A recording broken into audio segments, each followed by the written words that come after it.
Hai Biblovers dimanapun berada, jumpa lagi di acara Cafe Kode. Kali ini kita akan membahas tema tentang kekerasan terhadap perempuan. Bersama saya di seberang sana sudah hadir pengacara cantik dan baik hati, Lisa Victory, Sarjana Hukum. Dia akan menjelaskan kepada kita apa saja batasan-batasan dari kekerasan terhadap perempuan, kemudian apa saja yang harus kita lakukan atau perempuan lakukan apabila mengalami kekerasan pada dirinya. Selengkapnya seperti apa? Kita saksikan Cafe Kode di bibdu.com setelah yang satu ini.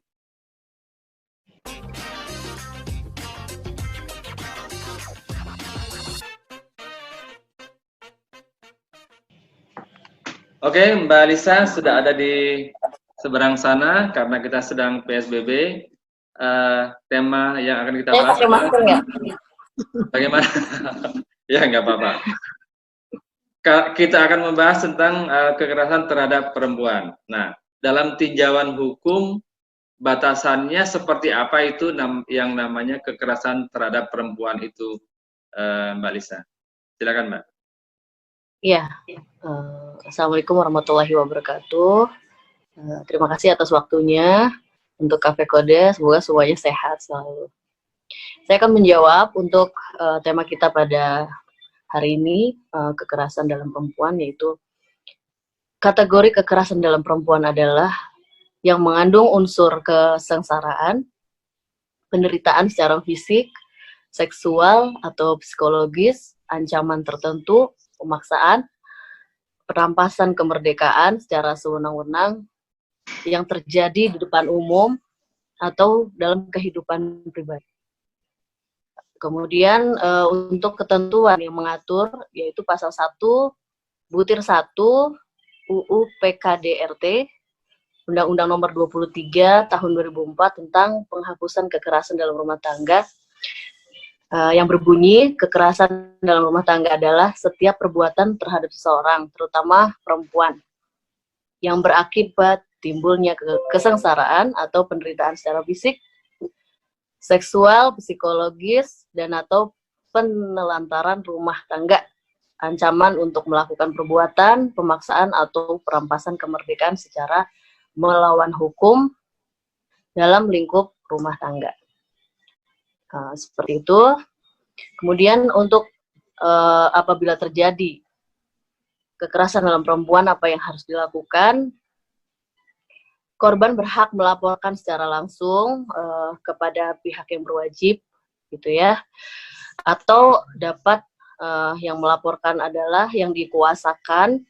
Mungkin ada perasaan malu atau takut atau tertekan seperti itu. Jadi kita bisa mengkuasakan kepada orang lain untuk melaporkan kekerasan dalam perempuan tersebut untuk kepolisian seperti itu. Kemudian kapan harus melaporkan ke polisi, yaitu apabila mengalami kekerasan fisik, maka korban harus segera lapor kepada kepolisian.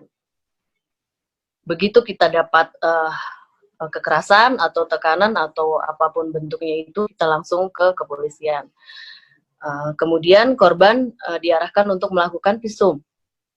Kalau memang ada bekas-bekas yang ada di badan atau dimanapun, nanti kita akan diarahkan untuk visum et repertum yang dilakukan orang yang berkompeten dalam hal ini adalah polisian, yaitu guna untuk membuat alat bukti yang diajukan ke pengadilan untuk lanjut pada proses persidangan nanti, gitu, seperti itu. Kemudian, silakan. Ya, kemudian apabila laporan dilakukan di Polres tempat, akan dirujuk ke bagian unit perempuan dan anak, seperti itu. Kemudian korban akan dimintai keterangan sebagai saksi jika diperlukan. Kemudian disertakan bukti-bukti untuk memperkuat laporan. Gitu. Kemudian polisi yang merasa sudah, apabila cukup 2 alat bukti, maka pihak terlapor dapat ditingkatkan statusnya menjadi tersangka, seperti itu.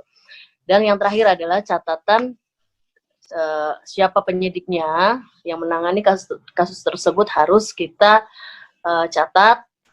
Kita selalu komunikasi agar mempermudah si korban itu untuk mengikuti perkembangan arusnya kasusnya itu tersebut. Gitu.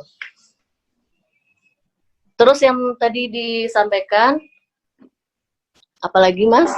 Oke, kan selama ini Berdiam kan diri, ya? dalam kasus-kasus yang menimpa perempuan ini kan ada perasaan takut, malu untuk melapor. Nah, itu kan kendala tersendiri untuk perempuan-perempuan yang mengalami terutama untuk kekerasan seksual ya, Mbak ya. Nah, kalau udah kayak gini itu seperti apa itu solusinya? Oke. Kalau seksual mungkin itu yang dialami malu satu, yang kedua terbebani sekali kan mentalnya dan sebagainya. Ya, sebaiknya jangan berdiam diri, karena kalau berdiam diri akan mengakibatkan fatal gitu ya. Apabila korban takut atau malu melaporkan ke polisi, sebaiknya saran saya itu silahkan minta pihak ketiga untuk sharing gitu ya. Nanti gimana baiknya, apakah akan dilakukan mediasi seperti itu. Apabila mediasi oleh pihak ketiga tidak berhasil, tidak kunjung berhasil dan tidak ada titik terang gitu, harus bagaimana cara untuk menyelesaikan perkara itu, silahkan untuk ditangani pihak kepolisian. Dalam hal ini bisa melapor sendiri atau dengan surat kuasa, seperti itu ya. Nanti akan langsung mewakili oleh kuasanya untuk melapor, seperti itu. Jangan menunggu kasusnya terlalu lama karena akan menyebabkan sulit untuk menyelesaikan. Dari titik mana akan semakin kalut gitu, seperti itu. Oke Mbak, selain lawyer atau kuasa hukum, siapa lagi yang boleh mendampingi ketika seorang perempuan menghadapi masalah tindak kekerasan? Selain lawyer atau kuasa hukum, kita bisa minta tolong pihak keluarga, atau kalau misal keluarga jauh, tetangga.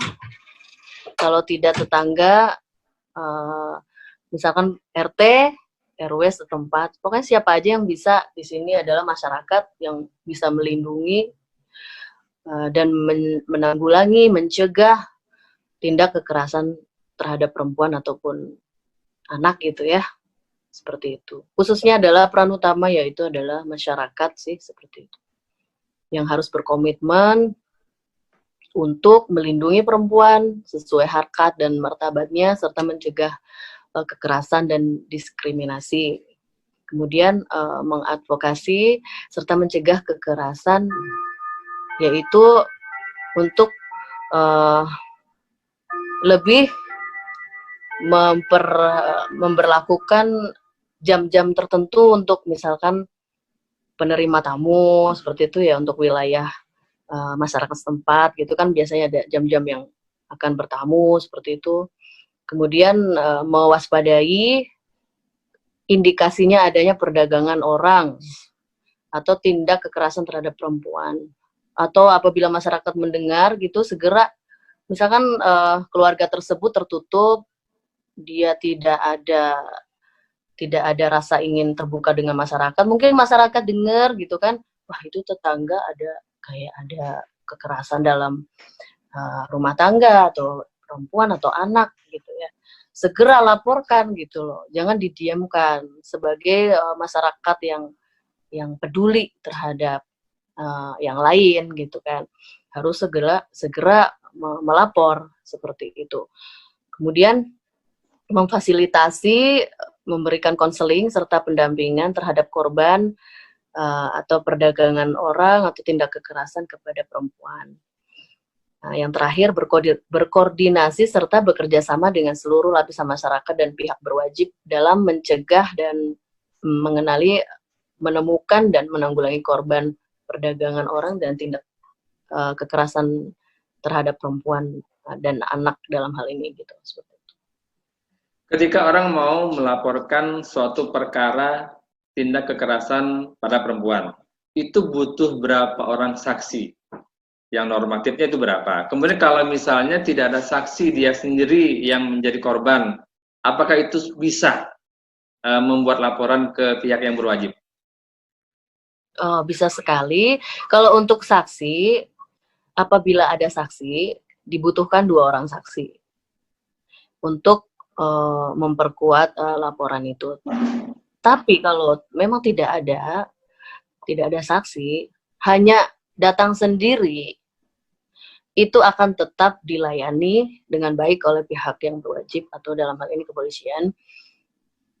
Nanti pihak kepolisian akan memberikan keterangan untuk si korban, silahkan memberikan keterangan. Nah, setelah itu pihak kepolisian akan mencatat seperti itu kan, diwawancara dari A sampai Z, kejadian perkara itu berlangsung seperti itu. Minimal kadang-kadang akan membekas. Kalau dalam badan tidak ada bekas atau dalam fisik gitu ya, bisa mungkin tekanan batin. Tekanan batin itu kan bisa dites dengan tes psikolog. Seperti itu. Bahwa orang ini itu yang akan menentukan dia kena batinnya atau dia kena fisiknya itu kan pihak kedokteran seperti itu. Dalam hal ini kalau psikologi berarti dokter psikolog, kalau fisik berarti dokter spesialis atau umum seperti itu. Jadi nanti dari pihak kepolisian laporan si korban akan diteruskan untuk adanya cek yang seperti yang tadi saya sebutkan. Kalau memang fisik visum, kalau memang batin psikolog gitu. Jadi perlu Nanti kita garis itu, bawahi lagi, walaupun tidak ada saksi yang melihat, korban pun bisa melapor. Namanya saksi korban ya Mbak ya, dalam perkara kekerasan terhadap perempuan ya. Ya, betul, bisa. Ya, cukup dengan membawa identitas lengkap si pelaku dan korban, memberikan keterangan sejujur-jujurnya. Jangan sampai ada yang ditutup-tutupin. Meskipun itu hal yang memalukan atau mungkin menghinakan seperti itu. Jadi itu harus digarisbawahi demi terlaksananya hukum ini berlangsung dengan baik sesuai dengan perbuatannya. Jadi tidak ada kata malu di sini. Jadi harus benar-benar percaya diri untuk memberikan keterangan yang sejujur-jujurnya seperti itu. Jadi hukum kita melindungi dan akan memproses pelaku tindak kekerasan terhadap perempuan walaupun tanpa saksi seorang pun ya Mbak ya. Itu yang perlu kita garis bawahi kepada perempuan di manapun agar berani mengadukan perkaranya ya Mbak ya. Betul sekali. Jadi negara ini melindungi sekali perempuan dan anak-anak di bawah umur khususnya seperti itu. Jadi jangan khawatir gitu. Kalian semua akan dilindungi sesuai dengan hak-hak dan martabat yang sudah diberikan negara ini kepada kita. Sebagai seorang lawyer, Mbak Lisa pernah menangani perkara kekerasan terhadap perempuan? Sebenarnya saya merangkap sih waktu itu, saya nanganin klien saya cerai, sekaligus ada kekerasan dalam rumah tangga, sekaligus ada rebutan anak seperti itu. Jadi semua beruntun semua saya dampingi, saya selesaikan sampai di tingkat Komisi Perlindungan Anak seperti itu. Waktu itu di daerah setempat. Alhamdulillah semua berjalan dengan baik, dengan damai seperti itu ya. Karena kan kita ada pihak yang memang di situ berwenang untuk menengahi supaya ada win-win solution seperti itu.